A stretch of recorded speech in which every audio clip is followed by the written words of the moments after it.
La deuxième génération de 508, ça a été le gros lancement de Peugeot en 2018, aussi bien en berline qu'en break, arrivé en fin d'année. Ce break, on voit au premier coup d'œil qu'il s'occupe plus d'être élégant que d'être utilitaire. Ça se voit à l'inclinaison du montant arrière et aussi aux barres de toit qui sont à peine proéminentes par rapport au toit. Et d'ailleurs, cette 508 SW mesure 1,42 m de haut, ce qui est quand même assez bas pour un break. C'est 6 cm moins haut que la première génération de 508 SW. On retrouve évidemment la face avant de la berline dans son intégralité. Et à l'arrière, on identifie immédiatement comme une Peugeot grâce aux 3 griffes désormais fameuses. La gamme des motorisations va de 130 à 180 chevaux en diesel et de 180 à 225 chevaux en essence, ce qui illustre la montée en gamme de Peugeot et de la 508. Cette version 225 chevaux qu'on essaye ici s'associe uniquement à une boîte automatique à 8 rapports et à la finition haut de gamme GT. À l'intérieur, on retrouve avec plaisir la planche de bord très flatteuse des autres 508, avec le petit volant, le combiné entièrement numérique, largement personnalisable, à regarder par-dessus le volant, l'écran central tactile et les touches piano, et ici des inserts décoratifs en vrai bois sur la finition GT. L'équipement de notre modèle d'essai est très complet avec toutes les aides à la conduite moderne, une connectivité complète et des équipements de confort comme les sièges avant proposant 6 sortes de massages. À l'arrière, l'un des défauts de la berline est ici gommé avec une garde au toit en progrès, mais l'espace aux jambes reste mauvais pour la catégorie.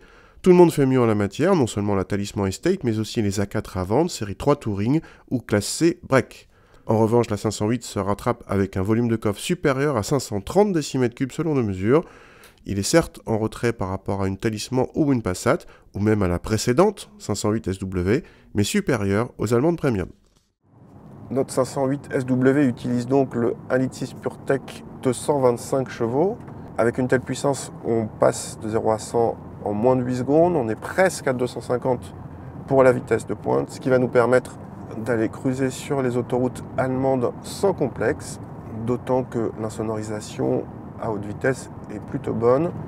Un petit mot sur la boîte auto à 8 rapports, qui fait très bien le travail en conduite normale, un petit peu moins bien en conduite sportive. On aurait aimé une gestion plus agressive, par exemple, qui fasse rétrograder la boîte toute seule quand on freine en mode sport, par exemple.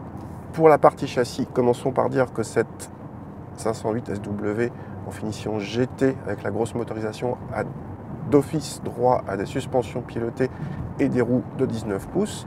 Dans cette configuration, on a le fameux oxymore que tout le monde aime bien, celui du confort ferme.